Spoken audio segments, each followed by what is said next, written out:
Hi from Laundry Talk. Today I'm going to show you how I do a cleanup in the afternoons at my childcare. The kids are taking a rest, or most of them are taking a rest. And so I'm going to take you around to show you all the mess they made this morning and how I'm going to clean up before the second half of the day. So I have these boxes here. I was going to show you real quick for an upcoming video of an unboxing video that I'm going to do. I have some items for the household, the daycare, and some health and safety items as well. So I just wanted to show you that real quick. Here is the mess that we have from this morning. All over. There's just some toys there. We have some toys put away already, but for the most part, yeah, we still have some around. Not too bad. I have a helper that helped me clean up a few things already.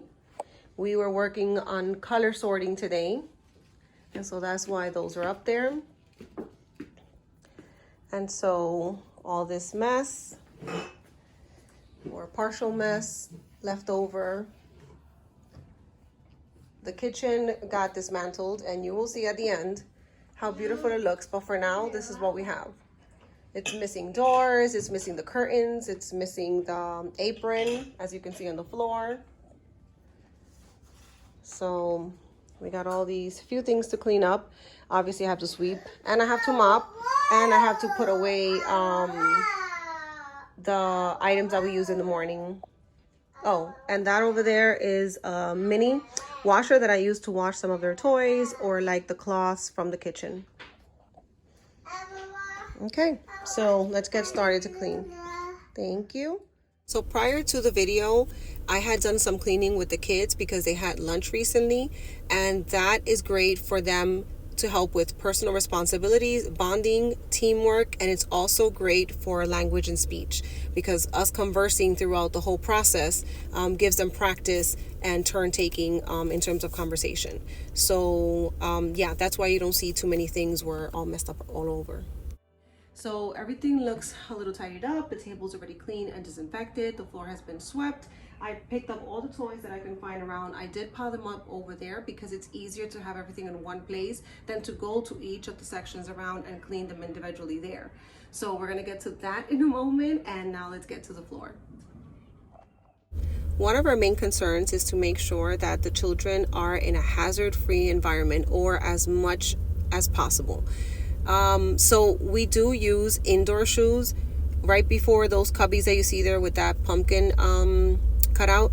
That's their cubbies, and that's where they keep their outdoor shoes along with other outdoor things. So in this space after the gate that you see on the left, we use indoor shoes, but I still clean every day.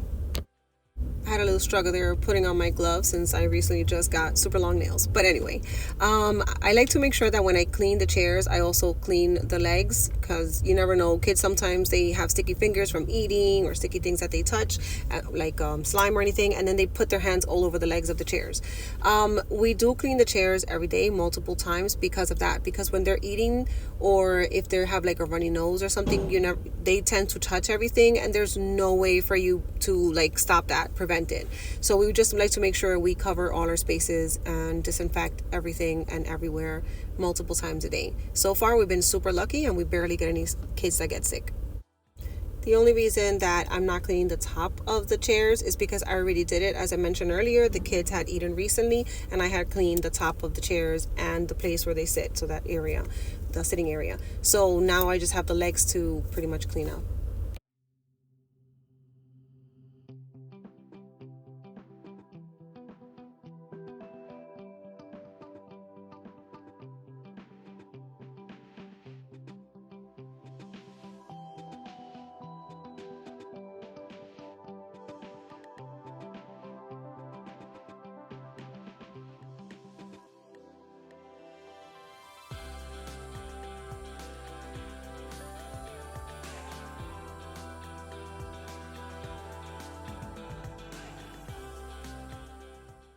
Right, so new set of gloves and a new rag. It's not very wet. I don't know if you can see. It's sort of like a little wet. So I'm going to disinfect the toys, but I don't want it to be like super soaked. So I'm just gonna wet it enough, like, you know, enough solution so that I can disinfect the toys without ruining them or causing harm to the kids when they use them. So let's get into it.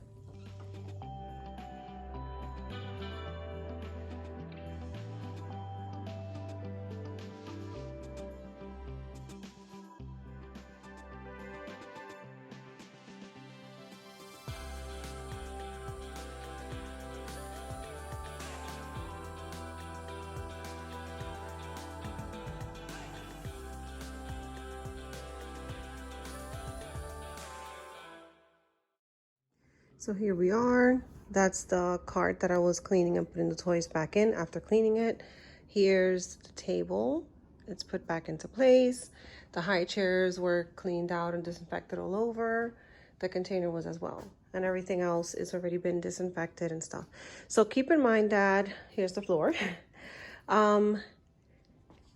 We normally move the furniture on the weekends, like Thursday, Friday. Basically, we move around all the furniture to clean all around it, because other than finding, like during the day, finding a toy that has been thrown behind something, like there's nothing back there. But sometimes, kids throw something and you see it and you do clean it up at the moment. Or if you see a child dirty something, like that's overly dirty, then you clean it at the moment. But if that's not the case, then it's a little quicker when you do it daily. This has all been organized everywhere. So we do more thorough cleaning towards the end of the week, like on Fridays, so that we can start the week fresh. But this is just the daily organizing, disinfecting, or cleaning up. And keep in mind, this is only half of the day. So when the kids get up from their rest and they eat and the daycare closes, then I go back and I do this again, obviously a little more thoroughly. But right now we didn't have a lot of kids come in today. So that's another reason why the cleaning wasn't as heavy. Everything in there is organized. So just in case you had some questions, if you have any more further questions or you want to see more cleaning, let me know in the comments. Yes, some of them fell. I have to put them back up. As I'm showing you the house, my coworker was washing some dishes. So I put the apron on top. I put the chef hat on the side of Minnie. I put the curtains back. These are some appliances on top of the stove. The doors working. Everything looks great and wonderful. I hope you enjoyed the video, and don't forget to smile.